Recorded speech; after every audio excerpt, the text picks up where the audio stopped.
So in this video, I will be going through a few different players who have been either linked with Manchester United or mentioned in the comment section of my recent videos. I won't be talking about any Ajax players, as I will be doing a separate video for them. And if this video does well, I may do a second part with some other players, so put some suggestions in the comment section below. But before I go any further, for cheap, good quality football jerseys, retro jerseys and tracksuits, go over to www.jerseyfever.com. I myself have bought a number of different jerseys from Jersey Fever, including this 2003-2004 Manchester United shirt with Ronaldo on the back, and this one's probably my favourite. So if you want a shirt like this, be sure to click the link in the description below and use code ATLANTISFOOTBALL with a space to get 5% off. So we'll start off with Nico Schlotterbeck, who is Freiburg's 22-year-old centre-back, who has also been linked with Borussia Dortmund and Bayern Munich due to his outstanding performances in the Bundesliga this season, as he does rank as WhoScored's highest rated Bundesliga defender this season, with a score of 7.4. Now if you did watch the first part of my Who Manchester United Should Sign video,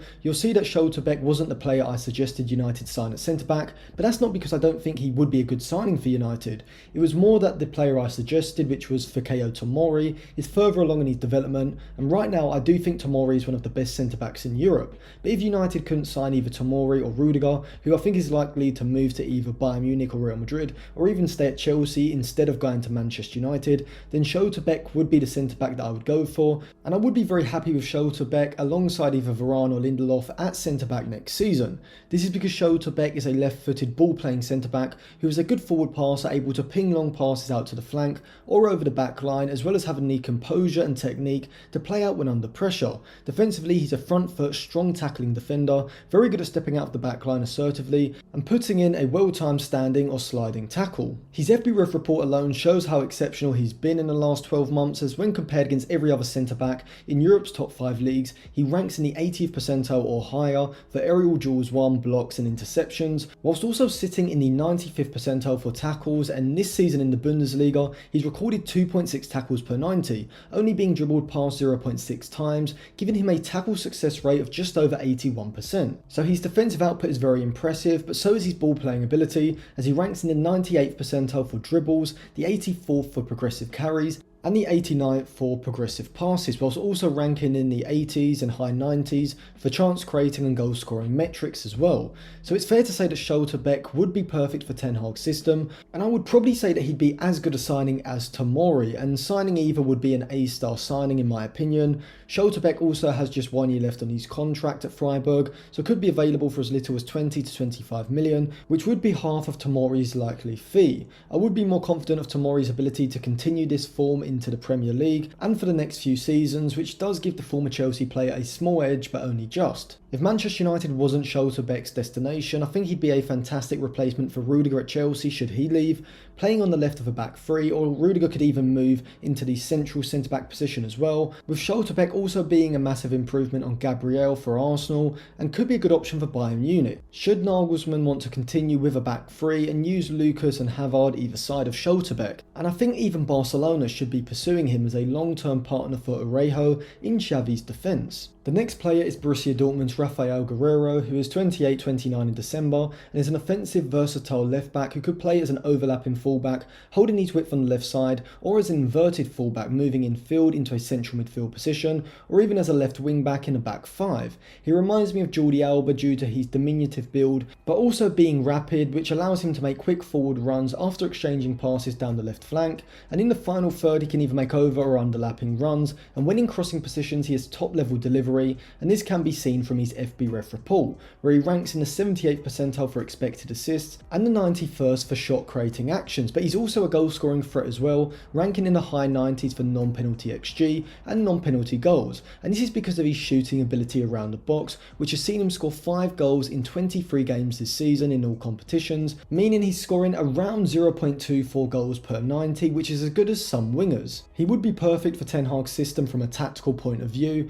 and given that he only has 1 year left on his contract at the Westfalenstadion, I think he'd likely cost around 15 to 20 million pounds, and so would be an excellent signing for United. The only reason I didn't include him in my Who Manchester United Should Sign video is because I think the left back position is 7th or 8th on the list of positions to improve for United, and so I prioritise other positions, but if United were to sign a Luke Shaw or Alex Telles upgrade, Guerreiro would be the best option in my opinion. The next player is someone who's been heavily linked with United since Ten Hag's appointment, has moved close closer to completion, and that is Leeds United's Kalvin Phillips. The 26-year-old England international is most likely wanted by Manchester United and maybe Ten Hag because of United's lack of central midfielders who are able to fulfil the deeper lying midfield roles in Ten Hag's 4-3-3 system. As I said in my video on how Ten Hag would set up Manchester United, United need a player who can play in that regista role at the base of midfield, who is press resistant, has a range of forward passing, and is also good from a defensive standpoint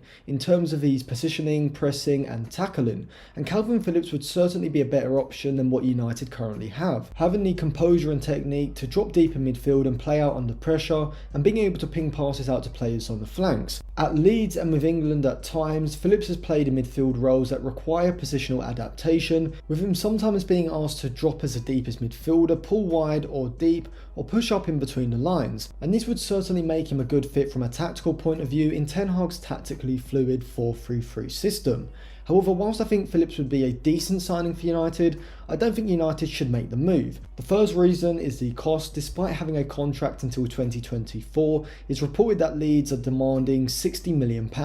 which means he's likely going to cost in the range of £45 to £50 million after negotiations, which I think is far too high and there's much better value for money on the market. But secondly, I don't think Phillips is top level. He'd do a decent job, but he's not even in my top 5 best options for either that regista role or the more advanced midfield position alongside Bruno Fernandes. If we look at his FB ref report, I think we can get a better understanding of what I mean, and you can see here from a defensive point of view, he'd fit in perfectly to Ten Hag's midfield, being a fantastic pressing midfielder. But when we look at his ball progressing metrics, they are pretty poor, with him ranking extremely low for progressive carries and dribbles, and even his progressive passes are in the red as well. I think a good move for Phillips may be to a club like Aston Villa, but I don't think that he's the quality that United need at the moment. Also, if I was Villa, I wouldn't be paying any more than £30 million to sign him. Another player who has been mentioned in my comment section quite a few times was Sporting Lisbon's Portuguese midfielder Matheus Nunes, who is 23-24 in August and is what I would describe as an industrious box-to-box midfielder, capable of scampering across the pitch and putting in a strong tackle using his long legs or pushing up and applying pressure in the opposition's half. He combines this with his ball carrying ability, which allows him to dribble past players in central areas, and is one of Sporting's main ways of working the ball up the pitch, and we can see this as this season in Liga NOS he's recorded the most dribbles of any central midfielder with 2.8 per 90.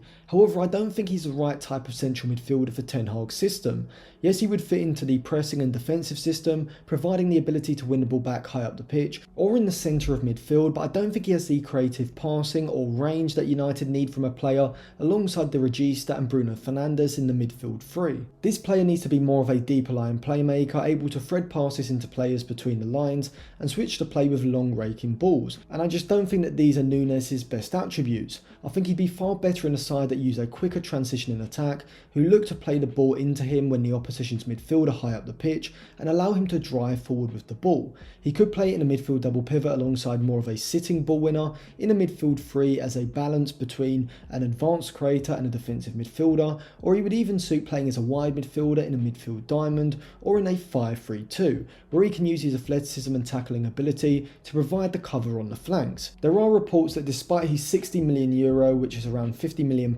release clause, that Sporting would be willing to accept around €40 million, which is around £32 million, and so I think that a deal for Nunes to go to Atletico Madrid would work well, as he's the epitome of a Diego Simeone midfielder, similar to Marcos Llorente. But I also think a move to Wolves could be a good move as well, as a long-term replacement for João Moutinho in their 5-4-1 or 5-3-2, and would fit in with the Portuguese contingent there as well. But also West Ham could be a good move if they were to allow Declan Rice to move on and wanted a like-for-like replacement, as he has similar ball winning and ball carrying qualities, is around the same age as Rice, and would likely cost less than half of Rice's likely transfer fee. So it would definitely be a good deal financially for West Ham. So thank you for watching the video. Give the video a like if you did enjoy it, and put some other suggestions in the comment section in case I do another part as well. And also check out some of my other Manchester United analysis videos, which will be linked in the description.